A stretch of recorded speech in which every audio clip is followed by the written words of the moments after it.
할렐루야. 아멘. 네. 우리는 지금 누가복음의 말씀, 이제 1장부터 쭉 이어지는 누가복음의 말씀을 통해서 하나님께서 우리 주 예수 그리스도를 통해 이루시는 그 구원 역사에 대해서 함께 살펴보고 있습니다. 지난주에 우리가 살펴봤던 말씀이 뭐였죠? 아까 대표기도 때도 이야기했지만 오병이어의 말씀을 살펴봤습니다. 떡 5개와 물고기 2마리를 갖고 남자만 5,000명 이상이 되는 그 인원을 먹인 사건에 대해서 우리가 살펴봤어요. 그 사건 이전에 제자들은 예수님의 명을 듣고 놀라운 일들을 행합니다. 제자들이 막 곳곳에 나아가서 병자를 고치고 귀신을 쫓아내는 정말 제자들로서는 상상할 수 없었던, 제자들이 감히 꿈꾸지 못했던 그 놀라운 일들을 다 이루고 나서 예수님께 돌아와 막 자랑을 했어요. 예수님이 그걸 듣습니다. 그리고 별 대꾸를 안 하세요. 그리고 벳세다라는 곳으로 제자들을 데리고 가세요. 그리고 그곳에까지 따라온 사람들을 병을 고쳐주시고 하나님 나라의 복음에 대해 예수님이 선포하시는 거예요. 제자들은 분명히 봤어요. 자신들이 행한 일도 봤고 예수님이 행하신 일도 봤어요. 그 놀라운 일들을 다 목격했단 말이에요. 여러분 생각해 보세요. 여러분이 갑자기 누구를 위해 기도했는데 막 병이 낫고 귀신들이 떠나가고 막 이런 일들이 있으면 얼마나 놀랍겠습니까? 그 일들을 여러분이 겪고 봤다는 거예요. 그 제자들이 겪고 봤다는 거예요. 그리고 날이 저물었습니다. 근데 그곳이 어떤 곳이었냐면 빈들, 광야 같은 곳이었어요. 그리고 큰일이 났습니다. 무슨 큰일이 났습니까? 먹을 게 없는 거예요. 지금 남자만 5,000명 이상, 그러니까 남녀 아이들 다 합치면 10,000명 이상이 되는 사람들이 지금 이곳에 있는데 여기가 광야, 곧 빈들이기 때문에 전혀 먹을 것이 없었다는 거예요. 거기에다 제자들의 수중에 있는 것은 뭐였습니까? 떡 5개와 물고기 2마리였어요. 이거 갖고는 예수님하고 제자 12명도 먹기에 부족한 내용들이었단 말이에요. 제자들이 대번에 생각합니다. 이 상황의 심각성을 인지하고 이야기하는 거예요. 빨리 사람들을 흩읍시다. 마을로 돌아가게 해서 그 마을에서 자게 하고 그 마을에서 먹게 합시다.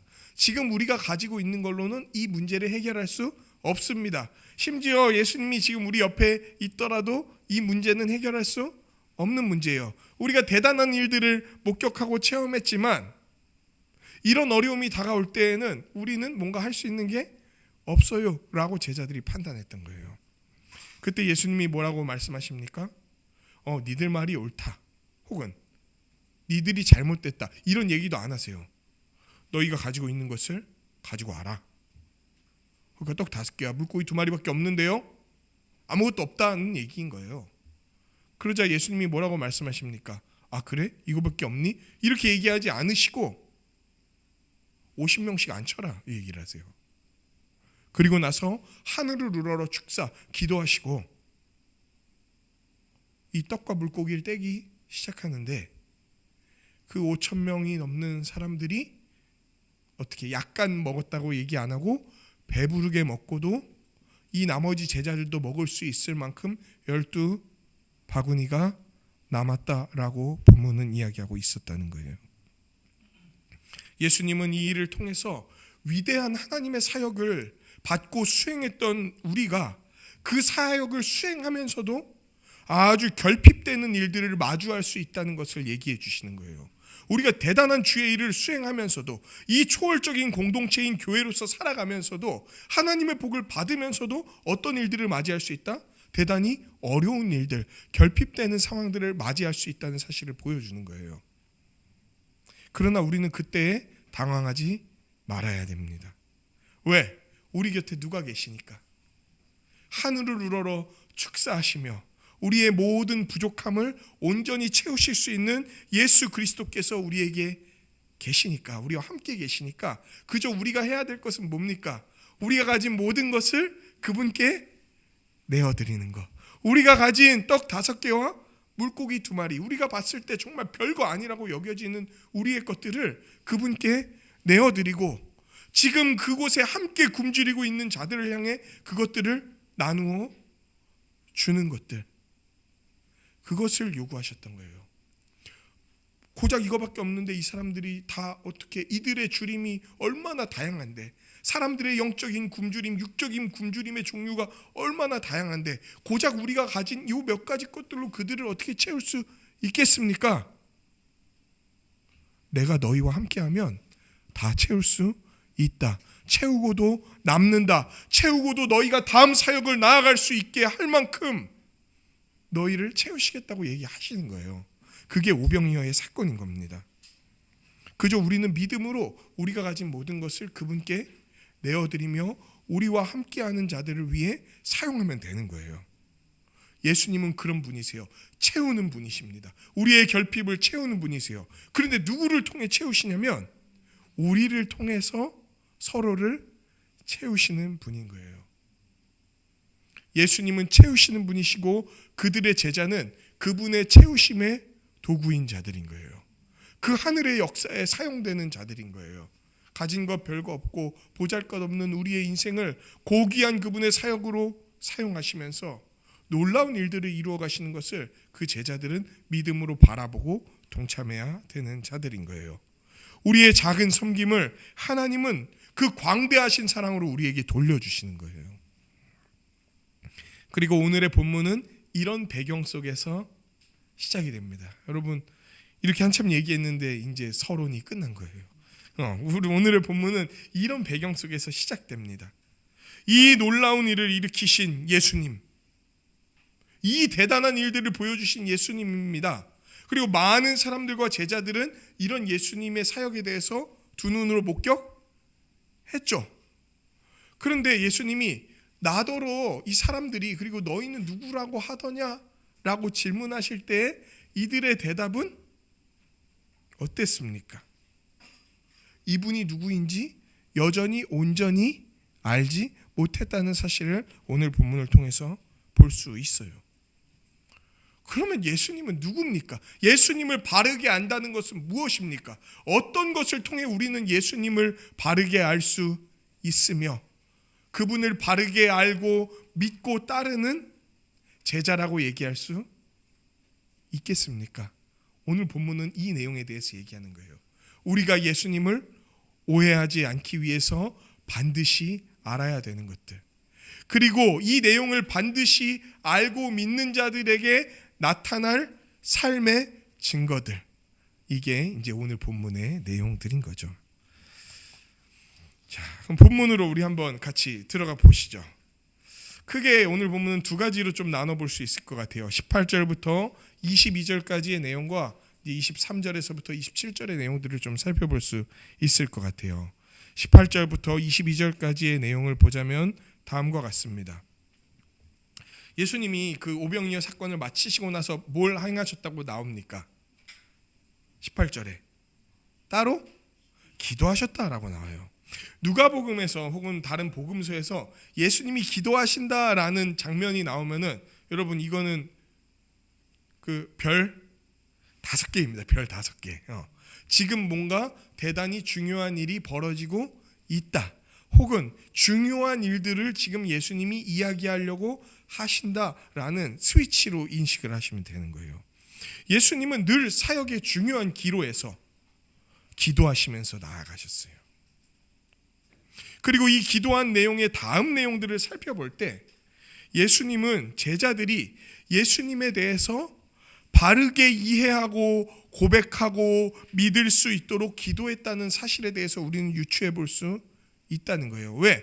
기도하신 후에 바로 다음에 행하신 일이 뭐냐면은 제자들에게 사람들이 그리고 너희는 나를 누구라고 생각하느냐에 대한 질문을 던지셨기 때문이에요. 여러분 이전에 우리가 살펴봤던 사건들 있잖아요. 특별히 9장에 들어와서 봤던 사건들은 예수님 자신이 어떤 분이신지를 계속해서 증명하시는 사건들이었어요. 제자들을 통해서 내가 보낸 자들이 이런 능력을 갖고 사역한다는 것을 알려주셨어요. 제자들은 곳곳에 나가서 병을 고쳤습니다. 사람들의 죄로 말미암아 왜곡된 지점들을 고치면서 나아갔어요. 또한 그 죄인들을 사로잡고 있는 악한 영들인 귀신을 내어 쫓는 것을 통해서 예수님이 죄로 말미암아 왜곡된 것을 바로잡고 사탄에게 사로잡혀 있는 자들을 놓아주심으로 말미암아 그들이 하나님 나라에 들어갈 수 있도록 만들어주시는 분이라는 사실을 제자들의 사역과 자신의 사역을 통해서 증명하셨다는 사실을 알고 있습니다. 그럼 이쯤 되면은 사람들은 알아야 돼요. 바로 이분이 누구라는 사실을. 이 땅 가운데 하나님의 약속의 성취인 하나님 나라를 가지고 오시는 어떤 분? 메시아, 다른 말로 그리스도라는 사실에 대해서 알아야 되는 거예요. 예수님이 일으키셨던 사건들은, 그리고 예수님이 그 제자들에게 위임하셔서 일으키게 하셨던 사건은 이 땅에 사람들이 그토록 꿈꾸던, 그리고 첫 창조 때에 받고 온전히 누렸던 그 하나님 나라가 다시금 회복된다는 사실을 보여주는 사건이었기 때문에 이제 사람들은 알아야 되는 거예요. 예수님이 일반적인 그냥 대단한 선지자 정도가 아니라 이 땅에 하나님 나라를 가지고 오시는 우리의 구원자 메시아 그리스도라는 사실에 대해서 알아야 되는 거예요. 그래서 예수님이 이제 물어봅니다. 제자들에게 물어봐요. 얘들아, 뭐 성경엔 얘들아 이런 말은 안 나와 있죠. 하지만 뭐 얘들아 그러지 않았을까요? 제자니까. 제자인데 나이가 많으니까 제자님들 뭐 이랬을까요? 모르겠어요. 물으시는 거예요. 사람들이 나를 보고 누구라고 하느냐? 무리들이 나를 누구라고 하느냐? 그러자 제자들이 막 이야기합니다. 어떤 사람은 예수님 보고 세례 요한이라고 하던데요. 돌아온 세례 요한이라고 하던데요. 왜? 세례 요한이 지금 죽었기 때문에.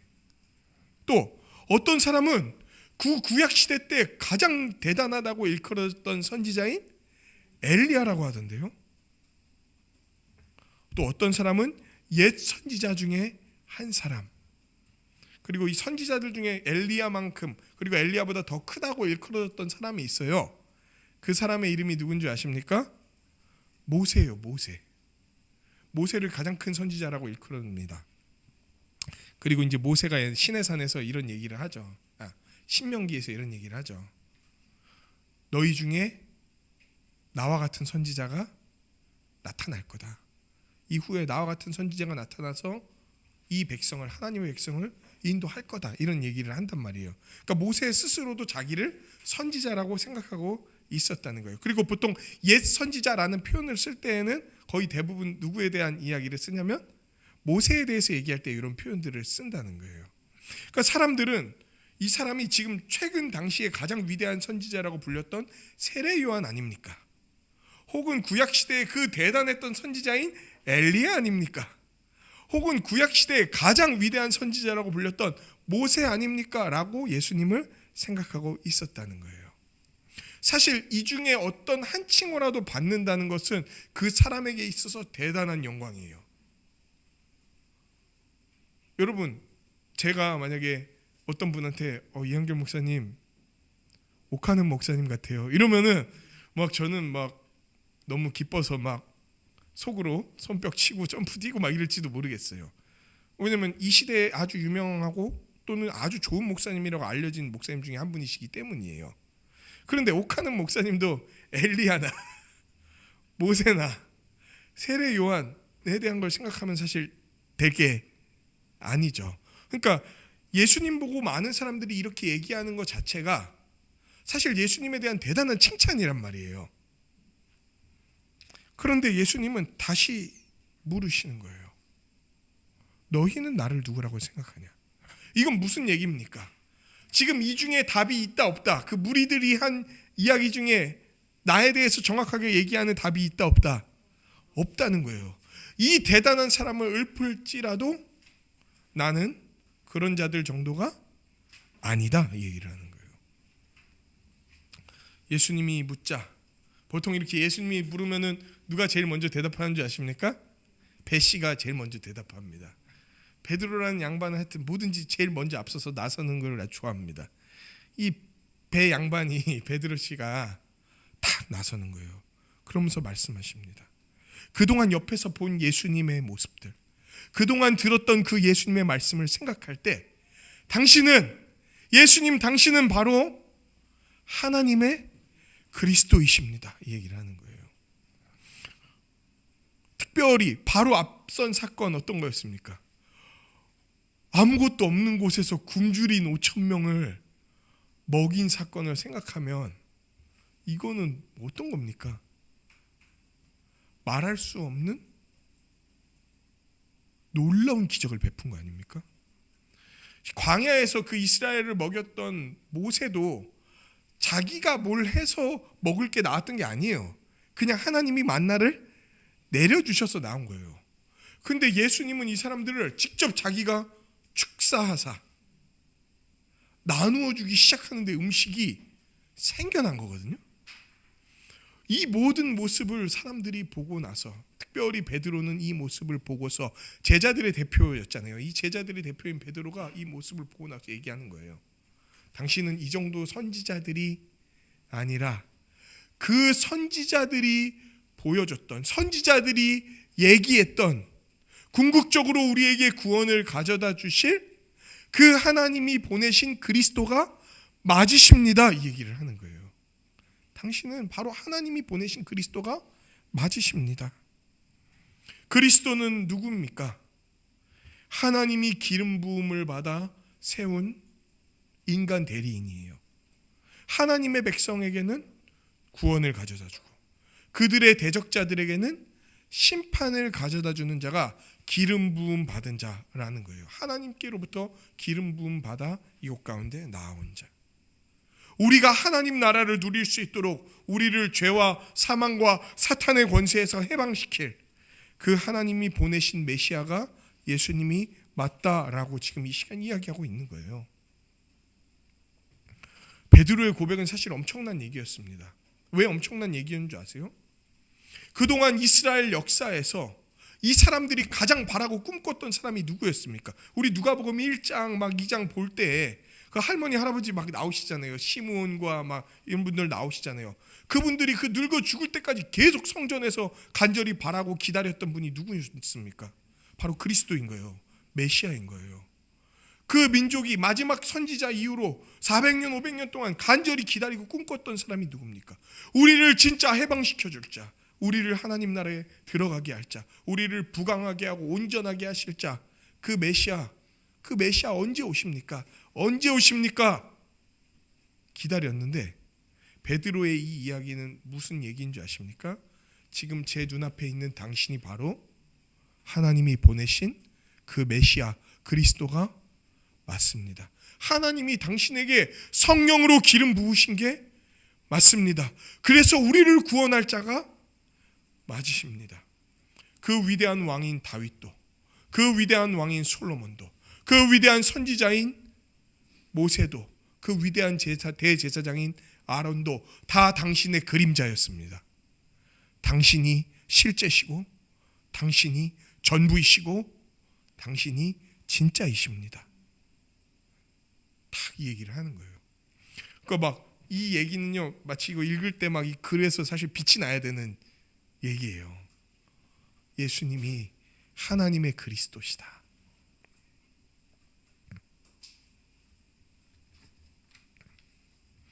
근데 예수님이 지금 베드로가 한 이야기를 들으신 거예요. 그럼 이제 예수님은 어떻게 하셔야 됩니까? 여러분의 생각이라면 이제 여러분이 예수님일 수는 없지만 예수님이라면 이런 고백을 들을 때 뭐라고 얘기하시겠습니까? 베드로야, 드디어 네 눈이 열렸구나. 네가 나를 하여튼 이제 제대로 알아봤구나. 맨날 삽질만 하더니 이제 드디어 깨달았구나. 너 아주 그냥 귀하다. 역시 너는 나의 수제자, 너는 나의 자랑. 뭐 이러면서 막 이제 오른쪽에 끼고 이렇게 도시면서 막 할 수 있는데 예수님은 그렇게 하지 않으시고 정말 특이한 얘기를 하세요. 맞다, 내가 바로 그다. 이제 어서 내가 그런 자임을 다른 사람에게 전해라. 이렇게 얘기하지 않으시고 뭐라고 얘기하십니까? 내가 하나님의 그리스도라는 사실을 아무에게도 말하지 말아라. 이렇게 얘기하시는 거예요. 베드로가 틀린 얘기한 겁니까?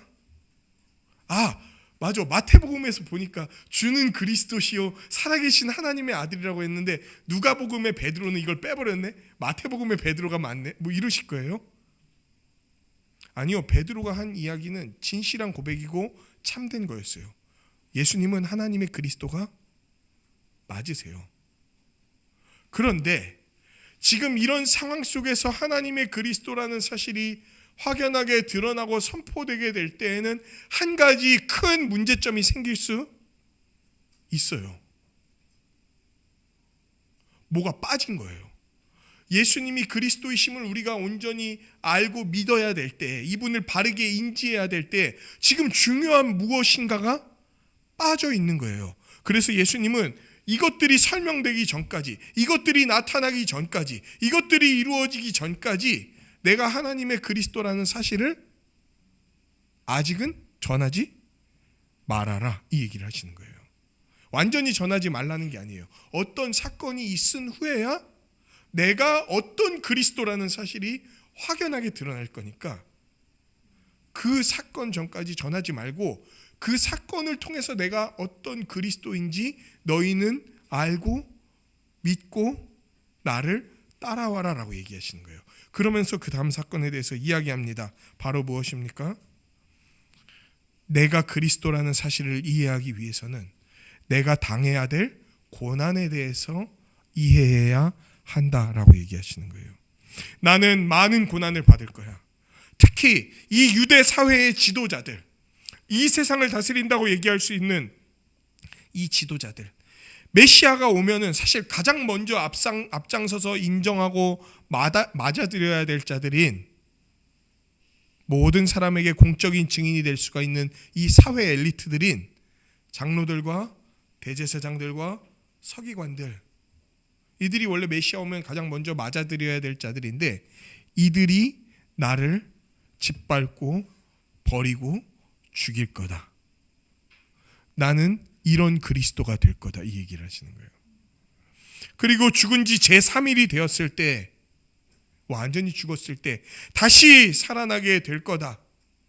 너희가 내가 이렇게 고통받고 버림받고 죽고 다시 살아나는 것을 보게 될 때에 내가 어떤 그리스도라는 사실을, 어떤 방식으로 너희를 구원하는 자들이라는 사실을 오해 없이 이해할 수 있게 될 거다, 이 사실에 대해서 얘기하는 거예요. 왜 예수님은 이런 얘기를 했습니까? 십자가를 거치지 않고는, 십자가를 통해서 예수님을 이해하지 않는다면 예수님에 대해서 완전히 이상하게 이해하게 되는 거예요. 사실 많은 유대인들이 예수님을 왜곡하고 오해해서 받아들였습니다. 예수님을 구원자라고 생각했어요. 근데 어떤 구원자라고 생각했는지 아십니까? 지금 내 삶에서 지금 당장 나타나고 있는 어려움, 특별히 그 시대 유대인들은 식민지였단 말이에요. 누구의 식민지였습니까? 로마 제국의 식민지였어요. 그래서 피지배자로서 통치를 받으면서 아주 로마의 혹독한 가혹한 통치를 받으면서 고통을 당하고 있었어요. 그들에게 가혹하게 세금을 수탈당하기 때문에 가난하게 살았고, 이동의 자유도 마음대로 있지 않았고, 뭘 하나 하려고 해도 그 통치 때문에 제대로 펼칠 수가 없었어요. 자유가 제한됐고 그들에 의한 평화만 누릴 수 있었던 거예요.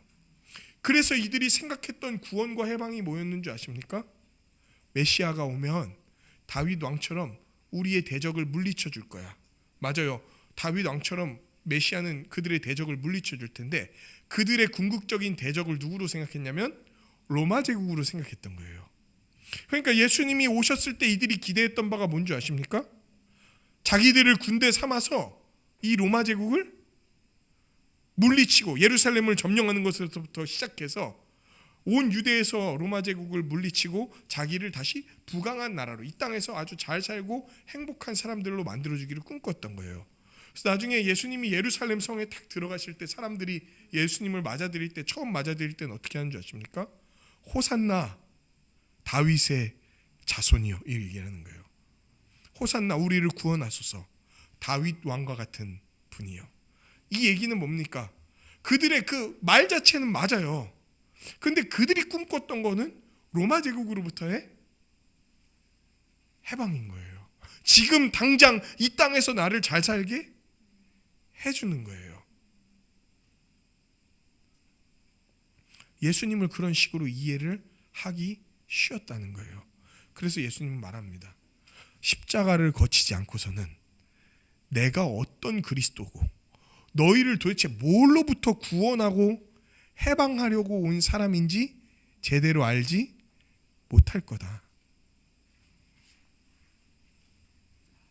근데 막 예수님 죽는다 그러고 막 이러니까 베드로가 한껏 신나서 맞아요, 예수님은 하나님의 그리스도세요 얘기했거든요.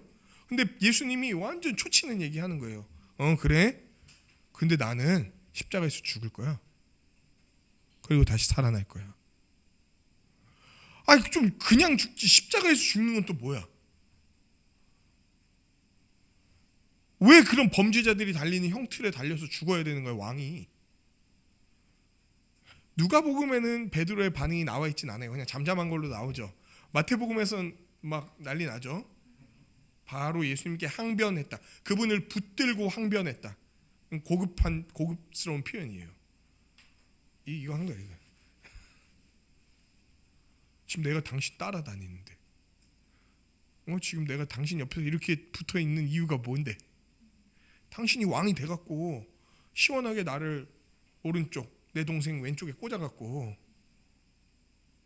해피하게 이 땅에서 잘 살기 위해서 내 지금 이 개고생하면서 따라다니는데 뭐 죽는다고?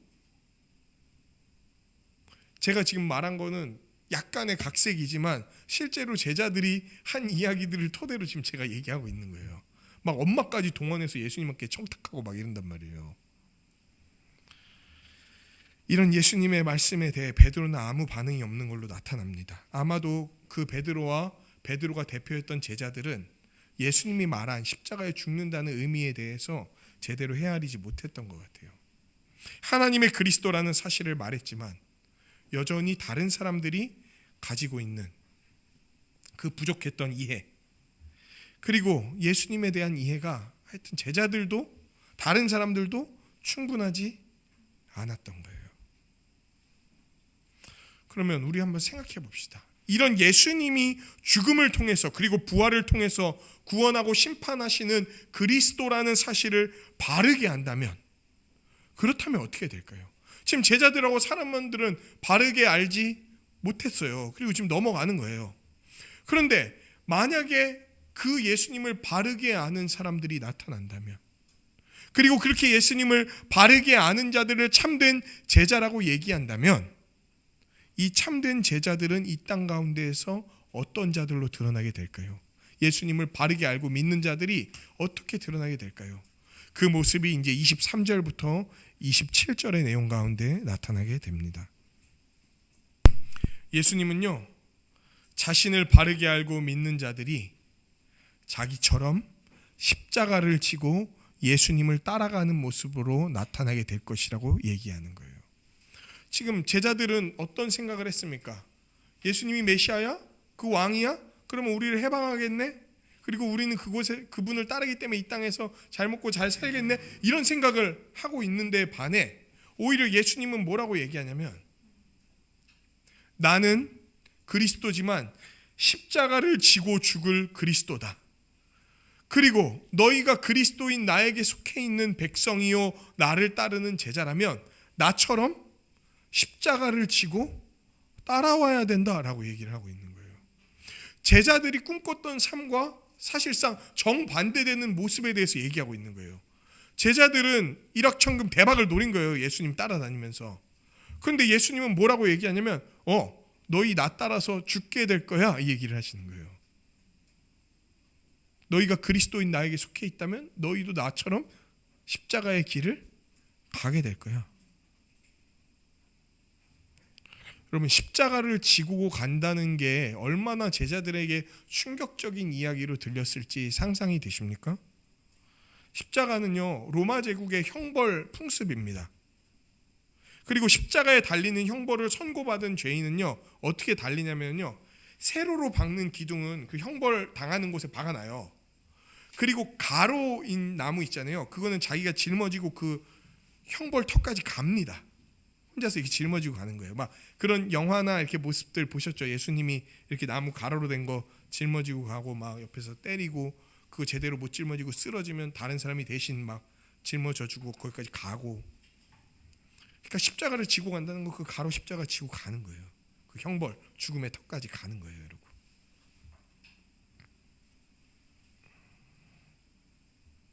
예수님을 믿기 때문에, 예수님을 통하여 이루어지는 하나님의 통치를 받기 때문에 예수님의 제자들, 하나님의 백성들은 세상의 방식을 거부하죠. 그리고 세상의 방식을 거부하고 따르지 않기 때문에 이 십자가에 달리는 자처럼 세상으로부터 취급을 받게 될 거예요. 로마 제국의 모습은 이 세상의 그림자 같은 거예요. 로마 제국이 추구하고 우리에게 제시했던 그 모습은 예수를 부인하고 오히려 세상의 힘을 의지하고 자기를 위해 살아가고 신을 믿는 것조차 자기를 유익하게 하는 방향으로 믿고, 이런 얘기들은 다 지금의 세상이 우리에게 요구하고 제시하는 원리와 동일한 것들이에요. 그러니까 로마 제국의 통치를 거부했을 때 십자가에 달렸던 것처럼 세상의 통치를 거부하게 되면 우리는 이 땅 가운데서 십자가를 진 자로 살아가게 될 거라는 얘기예요. 그리고 십자가를 짊어지고 가는 사람은 어떤 사람입니까? 사형수예요. 즉, 이 행렬에 동참했다는 것은 이제 이 세상에서의 이 사람의 삶은 끝이 났다라는 걸 얘기하는 거예요. 십자가를 진다는 건 이 세상에서의 삶이 끝났다는 거예요. 이 세상에서의 목적, 이 세상에서의 방향, 이 세상의 방식으로 내가 이루고자 했던 꿈, 내가 목표했던 것들, 나 혼자 잘 먹고 잘 살고, 그건 어떤 사람, 다른 사람들이 어떻게 되든지 말든지, 나 혼자 내가 잘 되는 것들, 내 자식이 잘 되는 것들, 내 가족이 잘 되는 것들, 그냥 여기에 매몰돼 갖고 살아갔던 그 모습들이 끝이 났다는 걸 얘기하는 거예요. 근데 십자가를 얼마만큼 지고 가야 된다라고 예수님이 얘기하십니까? 뭐 한 3박 4일 정도 지면 된다 이렇게 얘기하십니까? 날마다라는 표현을 쓰고 계세요. 날마다. 예수님을 믿고 따르기에 주어지는 환난은 잠깐이 아니고 일생 동안 이루어진다는 사실에 대해서 우리는 알 수 있어요. 여러분, 예수님을 믿고 그분이 보여주시는 삶을 따라가기 때문에 우리는 어쩌면 평생 십자가를 짊어지고 나아가야 되는 거예요. 그러니까 비용 계산을 하지 않을 수가 없어요. 예수를 믿으면 평생 십자가를 져야 된다고? 그럼 예수를 믿을 때 우리가 들어가서 누릴 수 있는 하나님 나라의 복과 이 십자가를 짊어지기 때문에 받는 고난에 대해서 비교, 분석하면서 뭐가 더 큰가를 헤아릴 수밖에 없다는 거예요. 그런데 예수님은 지금 이미 자신이 말씀하시고 보여준 사건들을 통해서 하나님 나라가 얼마나 풍성한지를 다 드러내셨단 말이에요. 그러면서 얘기하시는 거예요. 너희가 나를 온전히 알고 믿는다면 이 십자가를 지고 나를 따르는 삶이 가능할 거다. 그리고 이 삶으로 나아오게 될 거다. 심지어 평생 날마다 이 짐을 지게 될지라도 너희가 나를 따르는 게 훨씬 더 복되다는 사실에 대해서 알게 될 거다. 이 세상에서 너희가 십자가를 지는 모습으로 나타날 것이지만 너희가 믿음의 눈을 들어서 너희 스스로를 바라보게 될 때 세상이 비교할 수 없는, 세상이 줄 수 없는 복을 주는 그 나라에 동시에 들어가 있다는 사실을 알게 될 거다. 그러니까 우리의 모습을 그림으로 그리면 되게 기묘한 모습일 거예요. 십자가를 지고 있는데 그 복된 하나님 나라에 들어가서 복을 누리고 있는 모습인 거예요. 이 두 가지가 다 겹쳐져 있는 게 지금 이 땅을 살아가는 우리의 모습인 거예요. 그걸 뭐라고 얘기하냐면 이미와 아직이라는 얘기를 써서 표현을 해요. 이미 임한 하나님 나라에 들어가 있으면서도 아직 완성되지 않았기 때문에 여전히 십자가를 지고 있는 모습으로 우리에게 나타날 거라는 거예요. 그리고 이런 예수님의 제자들에게 주어지는 이 강력한 요구, 십자가를 져라, 이런 강력한 요구에 복종해야 하는 세 가지의 이유에 대해서 본문은 이야기를 합니다. 왜 십자가를 져야 되는가? 왜 예수의 제자로서 십자가를 져야 되는가? 첫 번째, 먼저 목숨을 구원하기 위해서예요. 뭔 소리야? 십자가를 지는 건 목숨을 잃는 거 아닙니까? 근데 목숨을 구원하기 위해 죽어야 된다고? 네, 성경은 그렇게 이야기를 하고 있습니다. 성경은 목숨을 구원하기 위해서 목숨을 잃어야 한다고 얘기하는 거예요. 이건 뭐 그 이순신 장군님이 말했던 죽고자 하면 살 것이고 살고자 하면 죽을 것이다 이런 얘기 아니에요. 이거는 진짜 하나의 목숨은 죽어야 되고요. 그리고 그 하나의 목숨이 죽을 때 하나의 목숨이 영원토록 살아갈 수 있게 되는 거예요. 죽는다는 건 무엇입니까? 죽는다는 건 무엇입니까? 이 세상의 삶과 이 세상의 삶을 즐기던 나의 옛사람이 죽어야 된다는 걸 얘기하는 거예요. 이 세상이 말하는 기준, 가치관, 습관, 수단 등을 따름으로써 이 세상에서 자기의 목숨을 유지하고 건지고자 할 때에 오히려 그 사람의 영원한 생명은 상실되게 될 거예요. 세상의 방식은 그에게 잠깐의 즐거움이나 쾌락을 선사할 수 있습니다. 실제로 우리가 그것들을 느꼈던 것들이 있잖아요. 누렸던 것들이 있잖아요. 하지만 그거는 영원한 생명과 아무런 관련이 없는 것들이에요. 그러니까 여러분, 잠깐의 생명을 위해, 그거 움켜쥐기 위해 살아가는 것은 오히려 영원한 것을 포기하는 게 돼버리는 거예요. 그러나 오히려 누구든지 예수를 위하여 자기가 가지고 있던 자신의 목숨, 자신의 모든 것, 자신의 시간, 자신의 에너지, 자신의 재정, 자기가 갖고 있던 그 인간관계 모든 것들을 주를 위해 다 내어놓고 심지어 잃어버릴 각오를 하는 자들에게는 하나님이 영원한 생명을 주신다고 얘기를 하는 거예요.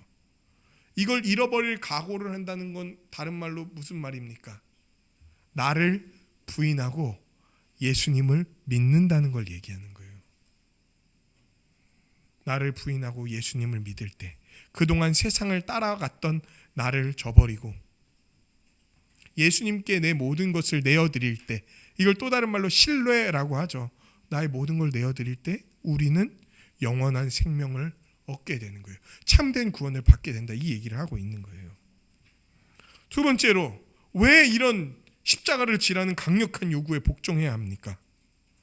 온 천하를 얻더라도 자기를 잃어버리거나 뺏기면 아무 의미가 없기 때문이에요. 여러분, 알렉산더 대왕이 막 엄청난 제국을 형성했잖아요. 점령해갖고.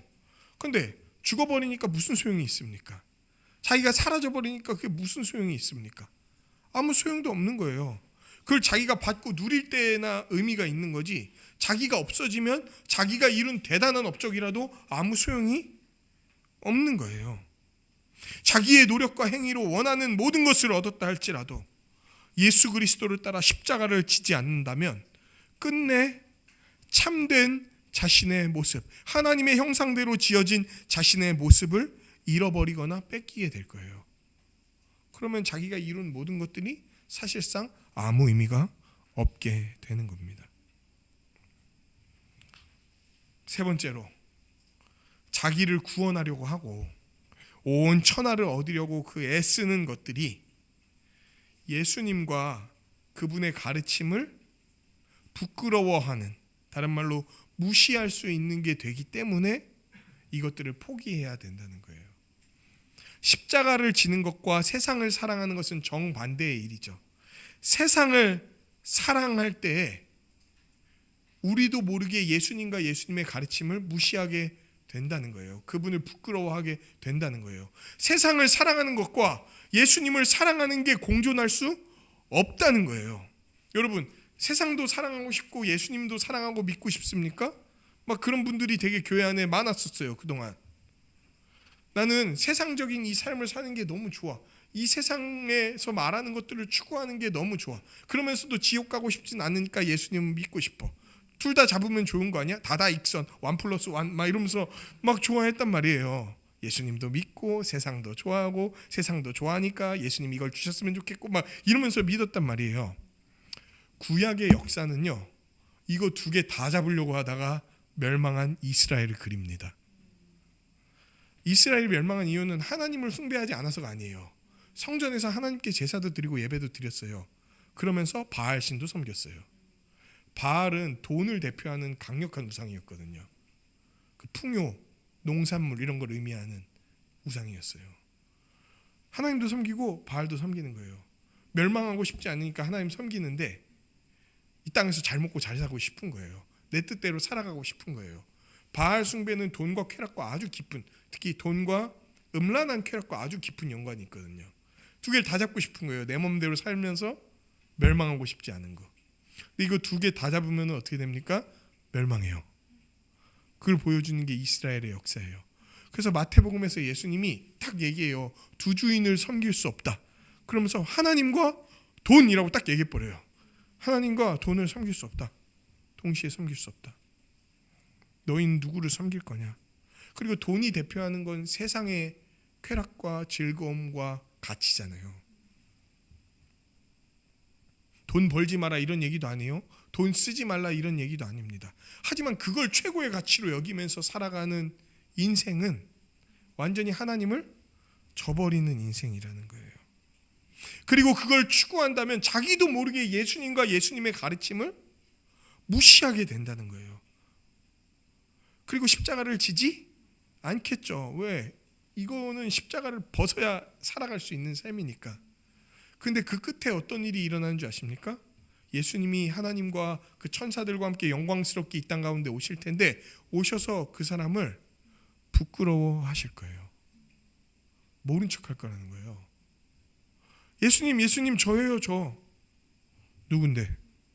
너는 누군데 나를 부르냐? 나더러 주여 주여 하느냐? 나는 너를 알지 못한다.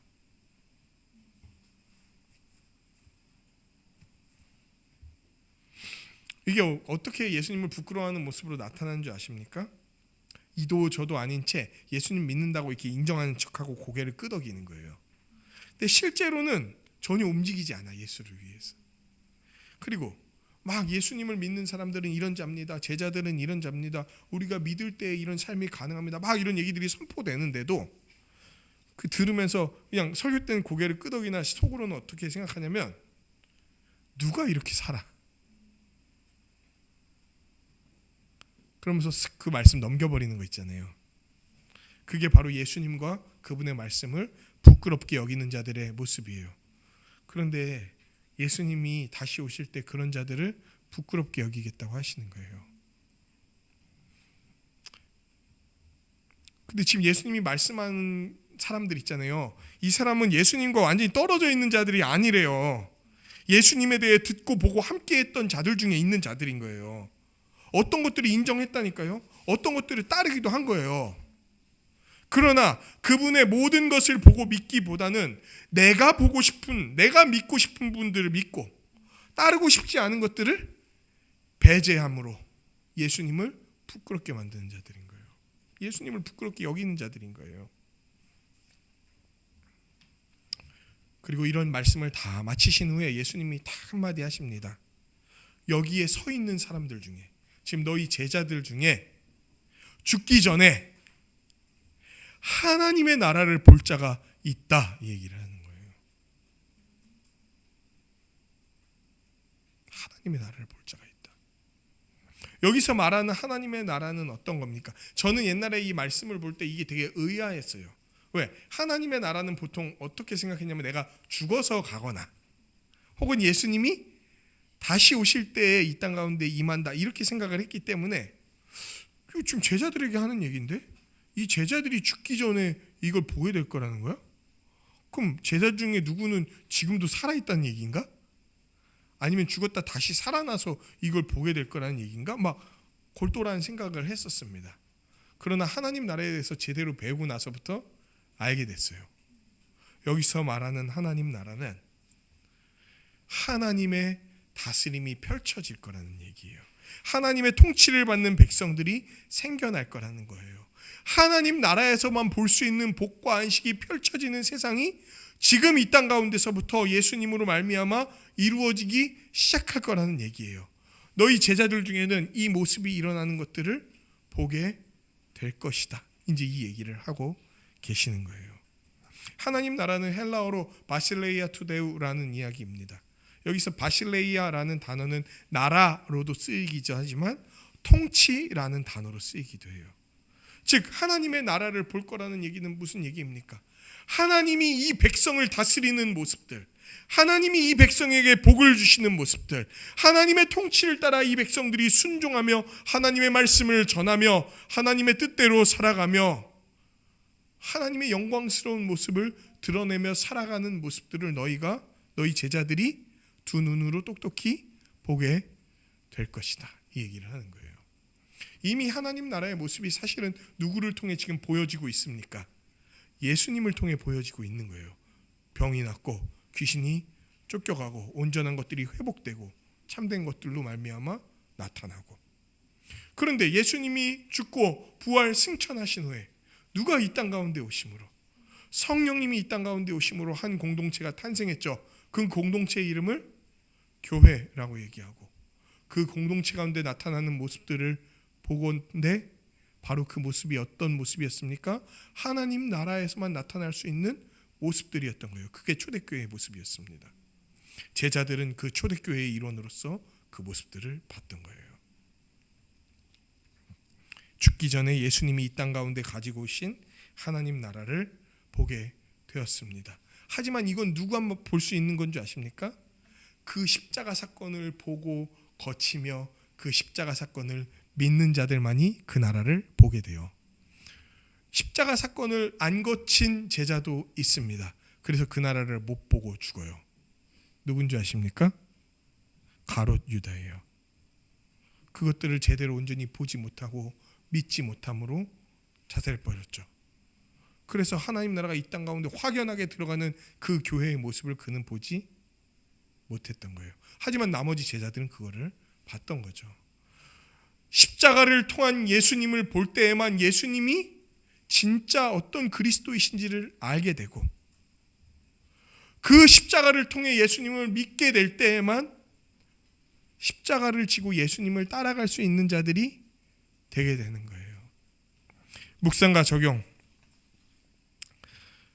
이 전체 본문을 보건대 메시지는 다음과 같습니다.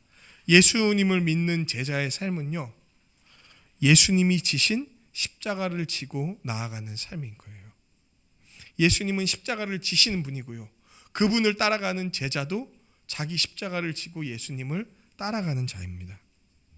첫 번째로, 예수님을 따르는 제자는 예수님이 그리스도라는 사실을 바르게 알아야 돼요. 그리고 예수님이 그리스도이심을 바르게 알기 위해서는 그분의 어떤 사건에 대해 분명히 알아야 되냐면 십자가 사건에 대해서 바르게 알아야 돼요. 많은 사람들이 예수님을 안다고 생각합니다. 하지만 실제로는 잘 몰라요. 혹은 예수님에 대한 어떤 단편적이거나 편향적인 이해만 갖고 살아가는 경우가 허다합니다. 교회를 다니는 자나 다니지 않는 자나 예수님에 대해 물어보면 이런저런 얘기를 하는 경우들이 많이 있다는 거예요. 그거는 여러 이유가 있겠죠. 자기가 잘 못 배운 까닭도 있을 거고, 또는 목사들이 제대로 가르치지 않은 까닭도 있을 거고, 뭐 다양할 거예요. 근데 뭐 이런저런 이유를 떠나서 예수님에 대해 충분히 그리고 온전히 알고 있는 사람들이 생각보다 많지 않을 수 있다는 거예요. 또는 자기가 겪은 몇 가지 어떤 단편적인 예나 경험들을 통해서 예수님에 대해 생각할 수도 있어요. 그래서 예수님은 이럴 거다, 뭐 저럴 거다, 이런 생각들을 갖고 계시는 분들이 있다는 거예요. 뭐 이런 생각들 있잖아요. 예수님은 우리를 사랑하시기 때문에 우리가 죄를 지어도 아무렇지도 않을 거야. 죄 지어도 그냥 괜찮아. 예수님 우리를 사랑하니까. 우리가 그냥 예수님 막 친근하게 아무렇게나 부르고 그분에게 꼭 순종하지 않아도 우리를 사랑하시니까 뭐 이런 식의 어떤 생각을 갖고 있다든지, 혹은 야, 이분이 너무 거룩하신 분이니까 우리가 죄를 지으면 그냥 가만히 넘어가지 않으실 거야. 우리가 회개해도 우리가 지은 죄가 너무 크기 때문에 이거 그냥 용서하지 않으시고 반드시 이걸 갖고 한 푸닥거리를 하실 거야. 뭐 이런 생각들을 갖고 있다거나, 이런 것들은 정말 예수님에 대해서 성경을 통해 아는 게 아니라 어떤 자기 경험 내지는 어떤 잘못된 생각들, 이런 것 속에 형성된 내용들이란 말이에요. 다양한 오해와 잡다한 생각들이 예수님께 나아가는 것들을 방해하고 있을 수 있다는 거예요. 더 나아가서 막 자기가 만든 예수님도 있어요. 자기가 생각하는 어떤 예수님. 근데 그렇게 생각하는 예수님을 막 갖고 빌었어. 자기가 그 예수님께, 예수님이 이런 분일 거야, 그러니까 내 소원을 들어주겠지 하고 막 빌었어. 막 빌었어. 근데 빌었던 것과 다른 상황이 펼쳐지게 될 때 그 예수님에 대해서 깊이 실망하면서 예수님을 떠나가는 사람들도 있다는 거예요. 자기 혼자, 나 혼자 상상하고 나 혼자 사랑하고 나 혼자 버리고 막 이러는 거예요. 사실 그 제자들 말고도 예수님 따라갔던 많은 사람들이 떠나가요. 그 사람들이 그런 케이스였어요. 자기들이 생각한 예수를 꿈꾸면서 갔는데 뭐 아닌 것 같아. 그러니까 가차없이 예수님 떠난 거예요. 특히 교회에 있는 자들이 이렇게 예수님에 대해 오해하거나 왜곡해서 생각하고 있다면 그들의 신앙생활도 참 큰 어려움 속에서 이루어지고 있을 거다라고 우리는 유추해 볼 수 있는 거예요. 그래서 예수님은 제자들이 자기를 바르게 알고 따르기를 원했던 거예요. 예수님을 바르게 알고 따를 때에만 온전히 예수님을 믿을 수 있고 그 예수님이 주시는 복과 안식, 그분의 인도하심 가운데 나아갈 수 있으니까요. 그리고 예수님을 바르게 알기 위해서 뭘 알아야 된다고 얘기하면은 그분이 달리신 십자가에 대해 바르게 알아야 된다고 얘기하시는 거예요. 십자가를 알지 못한다면 예수님이 뭘 위해 이 땅에 오셨는지를 온전히 이해하지 못하는 거예요. 그저 우리의 구원이, 십자가를 모르잖아요. 그럼 그냥 우리의 구원이 이 땅에서 잘 먹고 잘 사는 것 정도로 이해할 수 있을 거예요. 여기서 잘 사는 게 전부라고 생각할 거란 말이에요. 근데 십자가에 대해서 바르게 이해할 때 예수님이 이 땅에 오신 근본적인 이유가 단순히 우리를 이 땅에서 잘 먹고 잘 살게 하려는 정도가 아니라 정말 우리를 지배하는 최악의 대적인 죄와 사망과 사탄으로부터 해방하기 위해서 이 땅에 오셨다는 사실을 알게 되는 거예요. 여러분, 여기서 아무리 잘 나가고 아무리 대단하고 엄청난 업적을 쌓아도 저보다 10배, 20배 돈 많이 버셔도 죄와 사망 아래에 놓여 있다면, 사탄의 지배 가운데 있다면 그게 무슨 소용이 있습니까? 결국 영원한 형벌 가운데로 들어가게 될 텐데, 아니 이 땅에서부터 그 형벌이 이미 시작됐을 텐데. 십자가는 이 땅에서 좀 나음을 받고 온전케 되는 정도를 넘어서서 우리를 그 비참하게 만든 죄의 문제를 해결하고 사탄을 물리치는 내용입니다. 근본적인 문제를 해결시켜서 하나님의 궁극적인 목표인 하나님 나라에 우리를 들어가게 하는 것, 이게 십자가를 통해서만 알 수 있다는 거예요. 십자가를 모르니까 그냥 로마 제국 정도에서 우리를 해방시켜 주는 걸로 생각했던 거예요, 유대인들은. 근데 십자가를 볼 때 알게 된 거예요. 예수님이 우리를 해방시켜 주려고 그러는 거는 로마 제국 정도가 아니라 그 우리의 근본적인 문제, 그 뼈저린 문제, 창세 때에 나타나서 이 인간들을 다 망하게 만들어버렸던 그 문제를 해결하기 위해 이 땅 가운데 오신 거구나. 여러분, 또 십자가를 제대로 알지 못하잖아요. 그럼 하나님의 은혜가 뭔지도 몰라요. 자기가 얼마나 죄인인지, 그런 죄인을 위해 베푸신 하나님의 크신 사랑이 뭔지도 제대로 알지 못해요. 그냥 하나님의 은혜를 조금 내가 기도한 거 좀 들어줘서 면접에 합격했으면 이 정도로밖에 생각을 못해. 그러니까 맨날 인생을 그런 식으로만 해석해. 뭐가 좀 잘 풀리면 하나님이 나를 보호하사 사랑하신다고 생각하고, 내 뜻대로 뭐가 안 되면은 하나님 어디 계시냐, 하나님 나를 버리신 거 아니야, 하나님 나를 저버리고 있는 거 아니야, 이런 식으로밖에 생각을 못해. 십자가를 생각하잖아요. 여러분이 어떤 상황 가운데 있든지 십자가를 생각하면 우리를 향해 어떤 구원과 은혜를 주셨는지를 명확하게 볼 수 있습니다. 우리의 사소하고 잡다한 불만거리가 하나도 그분 앞에서 불만으로 토로할 수 없게 되었다는 것을 알게 되는 거예요. 십자가를 볼 때. 그 하나님께서 자신의 유일한 아들을 죽기까지 내버려 우리에게 주셨는데, 그거보다 더 큰 사랑을 증명하라고요? 그리고 그거보다 더 큰 사랑을 증명하는 게 내 자녀 좀 잘 되고 어디에 붙고 내가 그냥 아파트 청약 되고 이 정도로 생각을 하시는 거예요, 혹시? 죄와 사망에서 해결해 주셨잖아요. 영원한 형벌 가운데 가지 않게 해주셨잖아요. 더 나아가서 하나님 나라에 들어가게 해주셨잖아요. 그곳에서 지금부터 누릴 수 있는 복들을 맛보게 해주셨잖아요. 십자가. 그러니까 십자가를 떠나면 우리는 완전히 이상한 오해들로 나아가기가 너무 쉬운 거예요. 삶의 해석도 그냥 엉망이 되는 거예요, 십자가를 떠나면. 그래서 예수님이 그 얘기를 하신 거예요. 십자가를 통해서만 내가 어떤 그리스도인지 알고 내가 가지고 올 하나님 나라가 그 복이 어떤 것인지 알게 될 거다. 십자가를 모르면 내가 뭘 그렇게 큰 죄인인지도 몰라요. 거기 달려야 되는 게 나잖아, 십자가를 보면. 그렇게 처참하게 하나님의 모든 영과 정신과 영혼에 부어진 그 처참한 형벌을 볼 건데, 그 원래 다 우리가 받아야 되는 것들이잖아요. 그러니까 십자가를 보면 내가 얼마나 비참한 죄인이었는지를 알아요. 그런데 십자가를 보는데 내가 거기에 안 달려 있고 누가 달려 있습니까? 성자 하나님이 달려 계신 거예요. 성자 하나님이 육신이 돼서 이 땅 가운데 우리를 위해 내려와서 그 처참하게 아주 비천한 죄인들 사이에서 그 거룩한 분이 하루하루를 견디며 살아가셨고, 그리고 자기가 구원하러 온 사람들, 지금 자기를 환영하고 맞이하고 따뜻하게 대해도 모자를 판에 자기를 향해 침뱉고 채찍질하고 때리고 무시하고 죽여라 죽여라고 말하는 이 사람들을 위해 그분이 십자가에 달리신 거라니까요. 그리고 거기에 우리들이 있던 거죠. 우리가 예수 믿기 전에 삶이 다 그런 거예요. 하나님 저버리고 거절하고 무시하고 함부로 대했던 모든 사람들이 예수님의 십자가에 침뱉고 그분을 채찍질했던 삶인 거예요. 그런데 십자가를 보면은 이제 이해가 되는 거예요. 진짜 살릴 만한 그 어떤 값어치가 없는 하나님을 향한 그 반역자, 그래서 하나님의 저주가 담긴 나무이자 반역자를 향한 형틀인 십자가, 그 나무 십자가에 달린 우리가 얼마나 처참한 자였는데, 그 자를 위해 가장 고귀한 분이 자신의 목숨을 내어줌으로 그 모든 형벌을 대신 받음으로 나를 살리셨구나.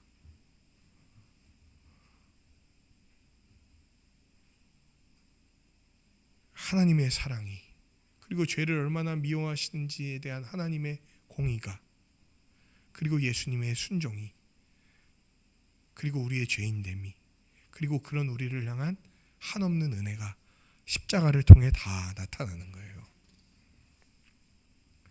이런 예수님의 십자가를 온전히 알고 믿는 사람만이 예수님을 온전히 따를 수 있게 되는 거예요.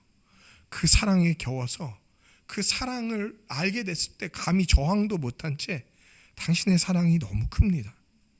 그 사랑에 내가 압도돼서 당신을 따라갈 수밖에 없습니다. 감사합니다. 감사합니다. 고백하면서 그분께 나아가는 것. 그게 십자가의 사랑을 알게 된 자의 모습인 거예요. 그러니까 사실은요, 우리가 비용 계산한다 그러잖아요. 근데 저는 어떤 면에서는요, 막 술 많이 먹으면 정신 못 차려서 막 끌려가고 이런 것처럼 예수님의 그 큰 사랑에 취해갖고 내가 따라가야 될 십자가의 길이 뭐 그렇게 크다고 여기지도 않고 그냥 막 가는 거예요. 왜? 이 사랑이 너무 커. 너무 커. 그래서 이 사랑에 취해갖고 정신 못 차리면서 그냥 십자가 치고 그냥 가는 거예요.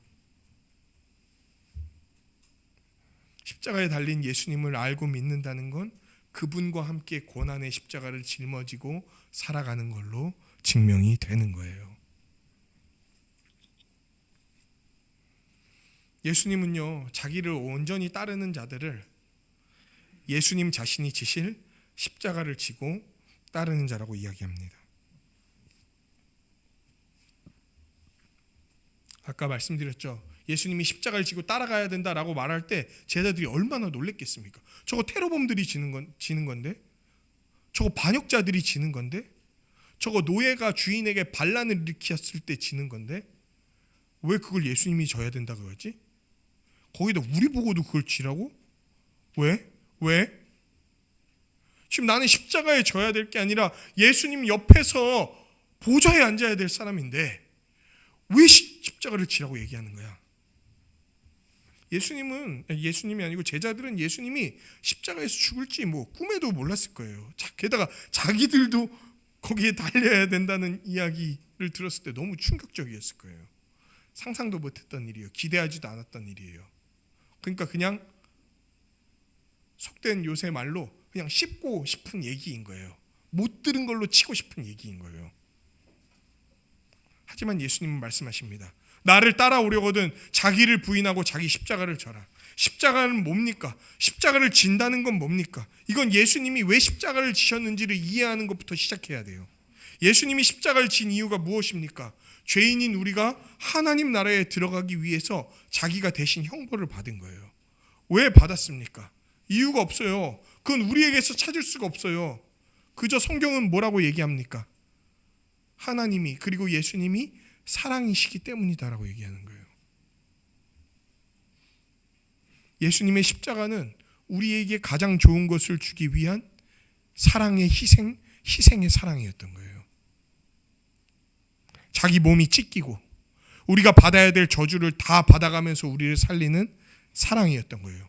여러분, 제자들이 지는 십자가도 마찬가지입니다. 그들도 예수님을 본받아 이렇게 살아가는 삶으로 살아가게 될 거라고 얘기하는 거예요. 우리가 십자가를 믿는다면 이렇게 살게 될 거라고 얘기를 하는 거예요. 문자적으로 우리도 나무 십자가에 달려서 죽는다 이런 얘기는 아니에요. 여기서 뭐 몇 분이나 나무 십자가에 달려서 돌아가시겠습니까? 그런데 이 얘기는 뭐냐면요, 하나님이 사랑하시고 택하신 자들을 위해서 죽기까지 자기를 내어주는 사랑의 희생을 하면서 살아가게 될 거라고 얘기하는 거예요. 제자들은 예수님처럼 자기의 모든 것을, 자기의 목숨을 내어주면서 하나님이 사랑하시는 내 지체들을 위해 자기를 내어주면서 사랑하게 될 거라고 얘기하는 거예요. 그런데 왜 십자가라는 표현을 쓰냐면, 이렇게 자기를 모든 것을 다른 사람에게 내어주는 그 사랑의 삶이 실제로 수행해 보면은 만만치 않은 삶이기 때문에 그래요. 고통스러운 삶이기 때문에 그래요. 아니, 서로 사랑하는 게 좋은 거 아닙니까? 그게 왜 고통입니까? 예수님이 십자가 지러 가셨을 때 어떤 길로 가셨는지 아세요? 수치당하고 터무니없는 야유를 받고 육체적이고 정서적인 고통을 당했어요. 그러니까 여러분, 예수님을 따라 다른 사람을 사랑하게 될 때 여러분도 이와 같은 일을 당하게 될 거라고 얘기하는 거예요. 사랑하는데요, 정말 다른 사람을 위해서 사랑하는데 수치를 당하게 될 거예요. 다른 사람을 위해 자기 자신을 내어주는데요, 비방을 당하게 될 거예요. 다른 사람을 위해서 자기 자신의 삶을 쓰는데요, 그 사람한테 공격받게 될 거예요. 그 공격은 육체적인 게 될 수도 있고요, 정서적인 게 될 수도 있어요. 우리가 사랑으로 다가가고 사랑을 베풀려고 하는 대상이 그들도 우리처럼 똑같이 따스한 눈길과 정말 사랑의 손길로 우리에게 반응하지 않을 수 있다는 거예요. 우리의 섬김을 하찮은 것으로, 별 볼 일 없는 애씀으로 여기고, 오히려 우리가 섬겼던 그 섬김을 싹 잊어버린 채 적대하고 뻔뻔함으로 대할 수 있다는 거예요. 사실 이 일을 당하면 기분이 어떨 줄 아십니까? 당해본 사람만 압니다.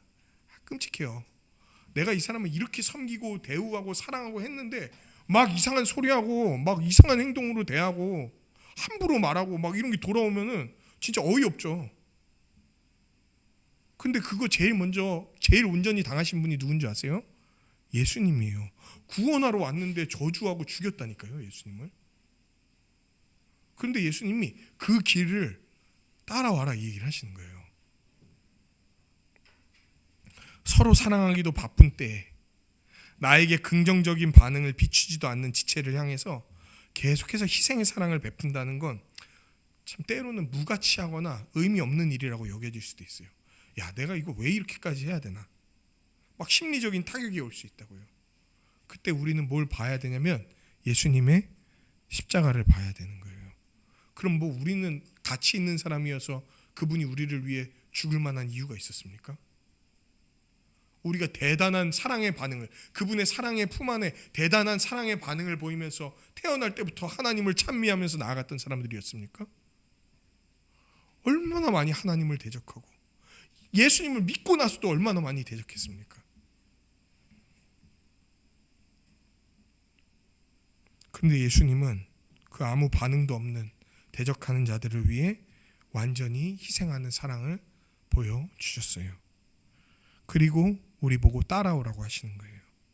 세상의 관점과 방식을 저버리고 자기 중심적인 목적들을 버리고 새로운 세상, 우리 주 예수 그리스도께서 가져오시는 하나님 나라의 삶의 방식으로 사랑하며 살아가자고 얘기하고 계시는 거예요. 다른 사람을 위해 나에게 주신 것을 내어놓자.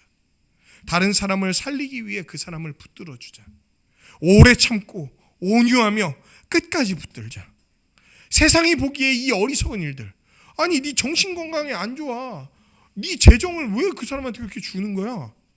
왜 그렇게까지 하는 거야? 바보 아니야? 라고 여기는 일들을 예수님이 우리에게 행하신 그 사랑을 받기 때문에 우리도 행하면서 살아가는 것들. 언제까지 이렇게 살아가야 됩니까? 날마다. 본문은 날마다라는 표현을 쓰는 거예요.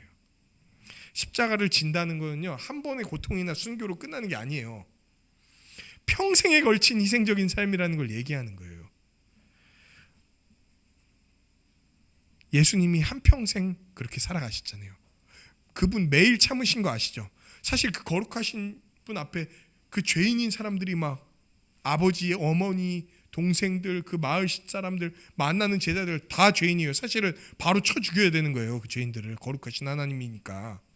그런데 안 죽였어. 이미 안 죽이고 그들을 사랑으로 대하고 순종하셨다는 사실만 봐도 예수님이 얼마나 오래 참으면서 그 한평생을 살아가셨는지 알게 되는 거예요.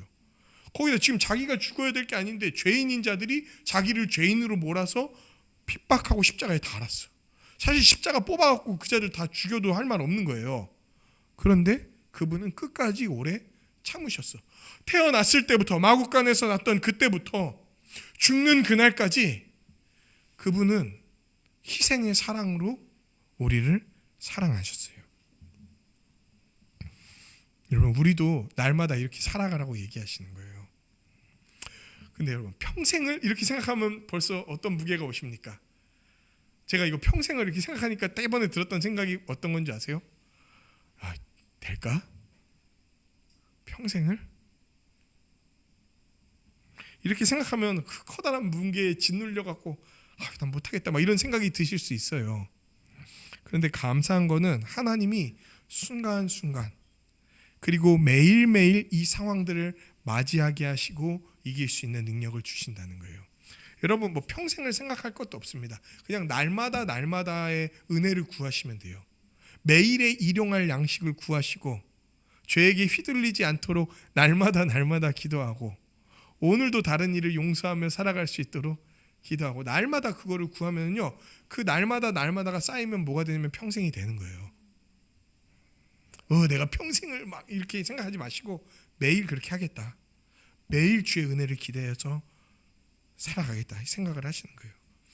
그리고 언젠간 이 모든 게 끝나는 날이 옵니다. 십자가의 길이 끝나는 날이 와요. 우리가 예수님께 가거나 예수님이 우리에게 오시거나. 예수님을 이렇게 바르게 알고 따라갈 수 있겠습니까? 십자가의 길을 질 수 있겠습니까? 네. 예수님의 십자가를 바르게 알고 믿으면 그럴 수 있습니다. 그리고 오늘 맨 마지막 본문에 나온 것처럼 우리가 하나님 나라에 들어가서 살아가게 된다면 이 삶을 날마다 살아갈 수 있는 거예요. 죄 사함이 이루어지고 의롭다함이 선포되고 예수 그리스도에게 믿음으로 말미암아 그분과 연합하여서 그분의 마음을 받고 그분의 능력을 받게 되어 그분의 통치 가운데 살아가게 된다면 우리는 우리가 할 수 없는 그 일들을 이루면서 살아갈 수 있게 되는 거예요. 그런데 그 나라 가운데 들어가서 살아가는 것은 어떨 때 가능한 줄 아십니까? 날마다 믿음의 눈을 들어 바라볼 때 가능한 거예요. 날마다 예수 십자가를 바라볼 때 그 나라의 통치를 받으면서 살아갈 수 있는 거예요. 여러분, 날마다 이 십자가를 지면서 살아갑시다. 아니, 예수님의 십자가를 바라봅시다. 그분의 십자가를 바라보고 믿음으로 그걸 취할 때 우리는 십자가의 삶을 살아갈 수 있게 될 거예요. 감히 우리가 꿈꾸지 못했던 삶을 살아가게 될 거예요. 십자가를 지는 삶은 유한한 것입니다. 그러나 하나님 나라의 삶은 무한한 것이에요. 무한은 유한은 짊어질 수 있어요. 무한을 받은 우리는 유한을 책임지면서 살아갈 수 있게 되는 거예요. 그리고 유한이 사라지는 그날, 주님이 우리를 부끄러워하지 않으시고 맞이한 그날이 올 때 우리는 온전한 무한을 누리면서 살아가게 될 거예요. 날마다 십자가를 짐으로 무한의 삶을 받은 자임을 증명하며 살아가는 그리스도의 제자가 되는 우리 한세사람교회가 되기를 주님의 이름으로 간절히 축원합니다.